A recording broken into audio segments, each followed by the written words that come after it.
On June 30th, the U.S. Supreme Court issued its decision in the Hobby Lobby case, ruling that for-profit corporations with religious objections do not have to adhere to the new federal mandate that employers provide their employees with co-payment-free coverage for all 20 FDA-approved methods of contraception. I'm Stephen Morrissey, managing editor of the New England Journal of Medicine, and I'm talking with George Annis, professor of health law, bioethics, and human rights at the Boston University School of Public Health. We're discussing the Hobby Lobby decision and its context and its implications. Professor Annis, in their perspective article on the Hobby Lobby case, Cohen et al. Also examined another recent Supreme Court decision that struck down a Massachusetts law that had imposed a 35-foot buffer zone around abortion clinics. Can you place the Hobby Lobby decision in the context not only of that case, but of other recent decisions and legal trends regarding women's reproductive rights? What does that evolving picture look like? I don't think it looks very good, but you could put them in one context that says these are both cases that take religious freedom and freedom of expression, First Amendment, very, very seriously. And if you look at them that way, they're not so bad. If you look at them from women's reproductive rights, you'd say, well, these are actually both cases about abortion, as Justice Scalia did say. And in that case, women's rights did not do well. So I don't think we know how this is all going to play out, but we know that abortion is still extraordinarily controversial in the country, and the court is still split 5-4 on whether it's going to stay a constitutional right. A key question in Hobby Lobby was whether corporations are people for the purposes of the Religious Freedom Restoration Act, and therefore whether corporations have the same religious rights that individuals do. What questions does the decision raise for you on that front? What possibilities does that open up? Well, that was the most surprising thing to me. I actually thought it was ludicrous to even consider that a for-profit corporation could exercise religion. Now, we did have Citizens United, which says a for-profit corporation has to have freedom of speech and spend money for political candidates. Most people think that's a big stretch as well. But whatever stretch you think Citizens United is, this is a much bigger stretch for a for-profit corporation whose main job is to make money and satisfy the shareholders' investment to say that they can have religious freedom. I mean, suffice it to say, no court has ever said that before. That's brand new law, and that's the most significant change in the law in Hobby Lobby.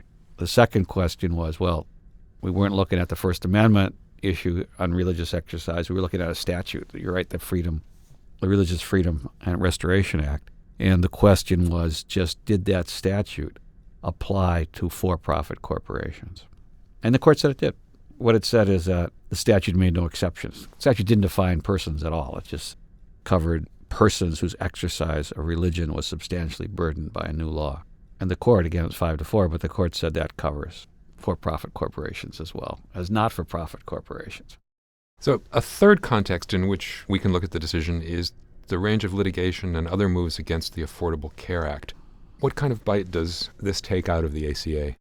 Well, it's like death by 1,000 cuts, I think. The ACA is being attacked every way people who are against the ACA can think of attacking it. This was actually a pretty original way to attack the ACA by just looking at employers. On the other hand, most insurance in the United States, we all know, is provided by employers. So as long as we have an employer-based healthcare system, even which we're building on with the ACA, that's going to be vulnerable from those attacks. The other attack that we have two splitting courts on now is whether or not, if the state doesn't have an exchange, if your state doesn't have an exchange and you buy insurance on the exchange, whether you can get a federal subsidy for that insurance. Of course, if you can't, since large numbers of states didn't do their own exchange, the ACA essentially, I want to say it dies, but it's mortally wounded. So it's being attacked many places, and I think it's unclear how it's going to come out. I mean, how it's going to come out probably is going to be a function of the next election, the midterm elections. A few days after the Supreme Court issued the Hobby Lobby decision, it granted Wheaton College, a Christian college in Illinois, a temporary injunction exempting it from the requirement under the accommodation offered to religious nonprofits, the requirement that it apply to have its health insurance provider cover contraceptives so that it would not itself have to do that. All the college has to do now is let the government know that it's eligible for the exemption. What do you make of that move, and what's that going to lead to? Well, the overall question in Hobby Lobby was, how close a connection does your religion have to the thing the government is making you do? The government wasn't making anybody violate their religion in Hobby Lobby. The government was requiring that their insurance company that you use cover contraceptives. And if you didn't want to insure your employees, then you had to pay a penalty, actually called a tax, under the Affordable Care Act. I thought whether or not your employees use contraception is their decision, and they should be responsible for it, and that's not your religious responsibility. But anyway, we lost that one. The second question now in the Wheaton College case is, all right, nobody has to cover anything, and we're going to give an accommodation or an exception for religious institutions, which college qualifies to be one. And all you have to do to get that accommodation is to file a form, especially self-certify, saying I'm a religious corporation and it's against my religion to do this. And remarkably, even though the court didn't decide in Hobby Lobby whether that was a substantial burden on your exercise of religion, in taking this Wheaton case and giving it a temporary injunction, saying it was, it raises the question that the court might decide that it is, which, as the three women justices on the court have said, is perverse and seems to even go against Hobby Lobby, even though technically Justice Alito, who wrote the majority opinion, said they weren't deciding that issue, they were just assuming the issue that contraception is a substantial interest, a compelling government interest to cover.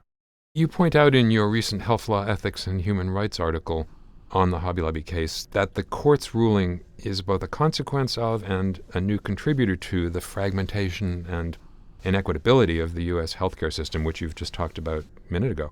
Can you elaborate on that relationship for us? How are current efforts handling those problems, making them better or worse?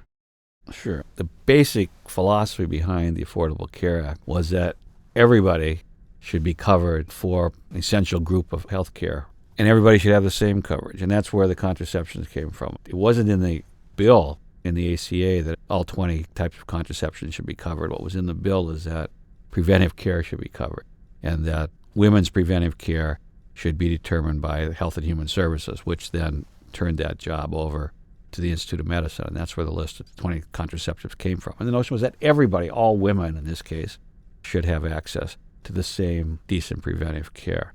What's going on when that was challenged is, of course, a further fragmentation of our healthcare system. Say, no, some women should have access to it, but if you're working for a religious corporation, or in this case, a for-profit corporation that has religious objections to contraception, then you're not covered. And we can play that out. Different organizations can have different policies and cover different things, and that just goes in exactly the opposite direction of a trend toward universal coverage. As we've said, the Hobby Lobby decision was based on the court's interpretation of the Religious Freedom Restoration Act, an act of Congress.